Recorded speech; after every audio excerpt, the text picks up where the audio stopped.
बिस्मिल्लाहिर्रहमानिर्रहीम, अस्सलाम वालेकुम। प्लान्स, साजिशें ये हुकूमत बहुत कर रही है, बड़ी कोशिशें कर रही है और शुरू में इनको बड़ा मान था कि जनाब हमने साजिश करके इमरान खान को हुकूमत से निकाल दिया। लेकिन उसके बाद जिस तरह इमरान खान साहब मकबूलतर होते चले गए, ताकतवर होते चले गए, अब ये परेशान हैं।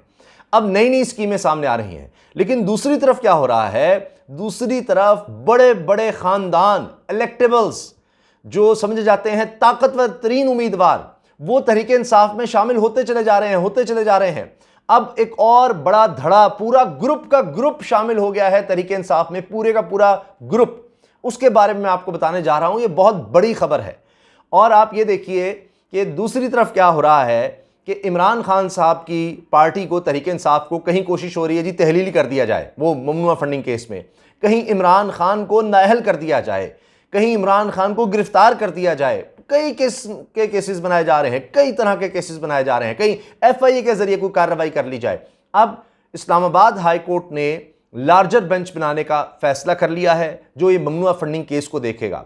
लार्जर बेंच का मतलब ये है कि अब इसमें बड़ी बारीक बीनी से, बड़े ध्यान से सब कुछ देखा जाएगा। और जिस तरह से इलेक्शन कमीशन ने यह फैसला दिया है, जो कुछ सामने आया है, आप जानते ही हैं, ओवरसीज पाकिस्तानी की एक बड़ी तादाद सामने आई कि कह रहे हैं कि हम पाकिस्तानी हैं, हमें इन्होंने फॉरेन एजेंट डिक्लेयर कर दिया, हमें गैर मुल्की डिक्लेयर कर दिया, हमने बिल्कुल जायज़ तरीके से पैसे भिजवाए। और जाहिर है ये तो सब मानते हैं स्टेट बैंक के थ्रू आए हैं। तो अब उनको भी जनाब के ये देखें, ये पता नहीं क्या है, किसी ने अगर कोई कार्ड भी यूज़ किया है बैंक का, उसको भी कहा हुआ है देखें कार्ड का ही नहीं पता। तो ये तो हाल है इलेक्शन कमीशन का। तो बहरहाल अब बड़ी बारीक बीनी से एक एक चीज़ सामने आ जाएगी। दूसरा ये आप देखिए कि काबीना के इजलास में ये भी था कि शायद अब तहरीक इंसाफ के हवाले से डिक्लेरेशन पेश हो जाएगा कि जी इस पर पाबंदी लगा दी जाए इस जमात पर, क्योंकि ये फॉरेन फंडिंग पर चलती है। आपने देखा इस पर कितनी ज़्यादा प्रेस कॉन्फ्रेंसेस हुई, आपने देखा इस पर तो रिकॉर्ड बन गए प्रेस कॉन्फ्रेंसेस के, चूंकि इलेक्शन कमीशन ने जो लिख कर दे दिया था कि जी इस पर फर्दर कार्रवाई, रूम बना कर दिया फेडरल गवर्नमेंट को।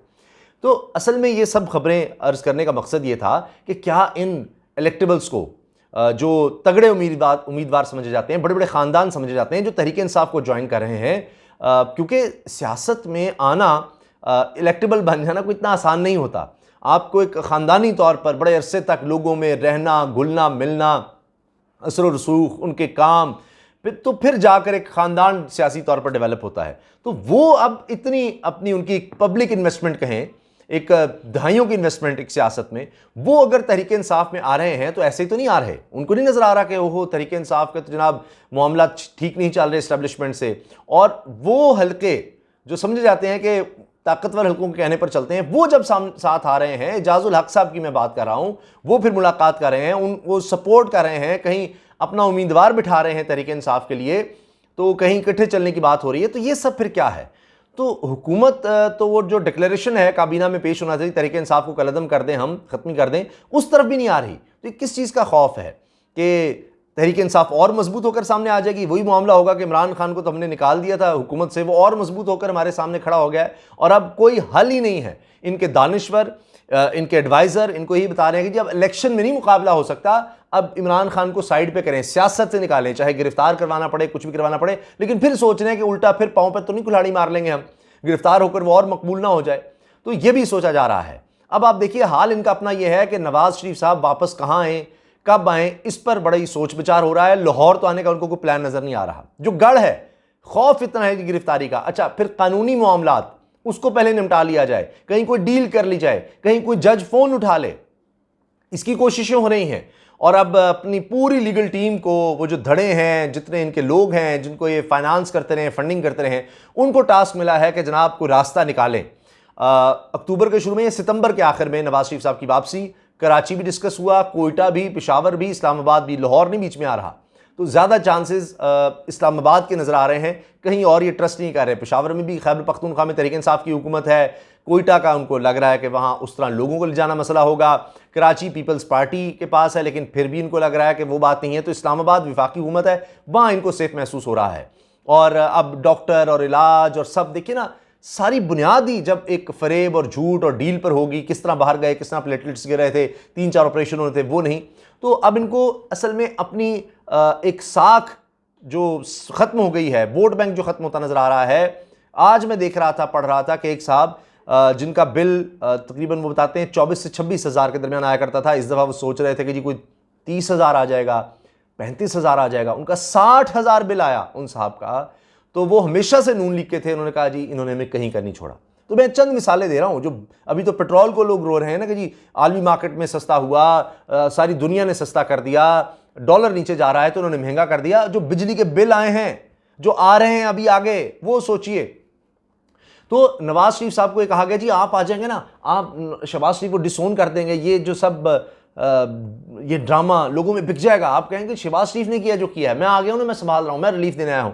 तो ये आखिरी कोशिश एक तरह से है ये नून लीग को बचाने की या पीडीएम को मजबूरी तौर पर साख बचाने की, जो भी आप कह लें। तो अब आप देखिए कि जरदारी साहब भी एक्टिव हो गए हुए हैं कि जी ये तो कराची और सिंध आ रहा है, इमरान खान कैसे मैनेज करना है, कागजात नामजदगी इनके मंजूर होने ज़मीनी इलेक्शन के, वहाँ एतराज़ पर एतराज़ के 9 हल्कों से ना लड़ सके। सोचिए 13 जमातें हैं और उनको खौफ इतना है इमरान खान से। अब आप सुनिए कि कौन कौन लोग शामिल हुए हैं। जनूबी पंजाब में नून लीग को बड़ा धचका, N195 राजनपुर से लीगी उम्मीदवार खिजर मजारी, ये लीगी उम्मीदवार हैं, लीगी खिजर मजारी पीटीआई में शामिल। खिजर मजारी ने 2018 में नून लीग के टिकट पर कौमी असम्बली का इलेक्शन लड़ा था। N197 से MMA के उम्मीदवार सरदार शमशेर मजारी भी पीटीआई में शामिल। यानी आप देखिए सबकी विकेटें उड़ रही हैं। क्या नून लीग, क्या जनाब MMA यानी मौलाना फजलुर रहमान साहब आप कह लें, तो इस तरह से सारों की विकेटें उड़ती चली जा रही हैं। फिर जनाब ओन अब्बास बप्पी साहब ने ये चीज़ शेयर की है, तहरीक इंसाफ के रहनुमा हैं कि जी चेयरमैन तहरीक इंसाफ इमरान खान से सदर तहरीक जनूबी पंजाब सेनेटर ओन अब्बास बप्पी के हमरा मुस्लिम लीग ज़ियाउल हक के रहनुमाओं एजाजुल हक, गुलाम मुर्तज़ा और काशिफ सना की मुलाकात, जिसमें जेड लीग नहीं ज़िया लीग के उम्मीदवार काशिफ सना ने उम्मीदवार पीटीआई हल्का PP 241 की हिमायत का ऐलान कर दिया। यानी मुस्लिम लीग ज़िया जो है एजाजुल हक साहब की पार्टी, जनरल ज़ियाउल हक के बेटे की पार्टी, वो तहरीक इंसाफ के उम्मीदवार की पूरी तरह से हिमायत कर रही है। ये आप देखिए, अंदाज़ा लगाइए, ये सब कुछ हो रहा है। तो तहरीक इंसाफ तो मजबूत से मजबूत तर होती चली जा रही है, इलेक्टेबल्स इधर आ रहे हैं। और क्या ये लोग जो सियासत की समझ रखते हैं, इनको नहीं पता लग रहा कि कौन सी पार्टी आगे मजबूत होने जा रही है, कि तहरीक इंसाफ पर तो पाबंदी लगनी, वो उधर ना जाओ। तो ये देखिए क्या हो रहा है। फिर ओन अब्बास बप्पी साहब सेनेटर हैं और सदर तहरीक इंसाफ जनूबी पंजाब हैं।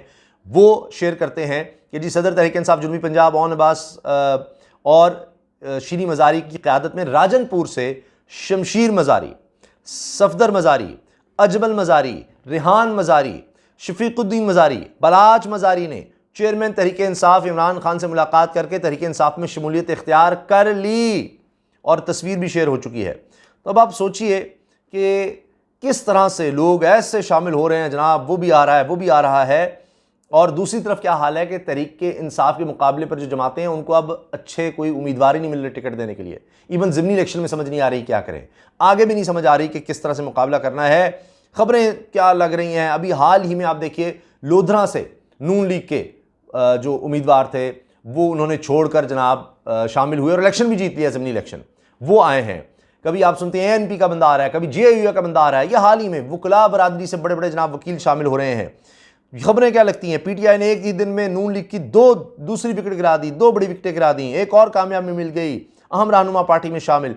इमरान खान से एजाजुल हक की मुलाकात, पीर बगारा के दामाद PTI में शामिल। आप देखिए बड़ी बड़ी खबरें, ये सिर्फ रिसेंटली जो आई हैं मैं आपके सामने वो रख रहा हूँ। इसी से आप अंदाज़ा लगा लीजिए कि इमरान खान साहब तहरीक इंसाफ किस तेज़ी से मकबूल हो रही है, किस तेज़ी से आगे बढ़ रही है, किस तरह से लोग तहरीक इंसाफ में शामिल हो रहे हैं और जो सियासत में इतने अरसे से हैं वो तहरीक इंसाफ का क्या मुस्तकबिल देख रहे हैं। वो समझ रहे हैं कि बस अब यही जमात है, अब सिर्फ खान है। फिर यह भी बताया जा रहा है कि 2018 में 7 कैंडिडेट जो थे इस सारे इलाके से, राजनपुर और इर्द गिर्द ये जो इलाका है, इसमें से 5 सिर्फ मजारी फैमिली से थे। सिर्फ 5 यानी 5 जो थे वो तो सिर्फ मजारी फैमिली से थे, 7 में से 5 लोग। तो अब वो सारा ख़ानदान धड़ा वो सब तहरीक इंसाफ में शामिल हो गया है।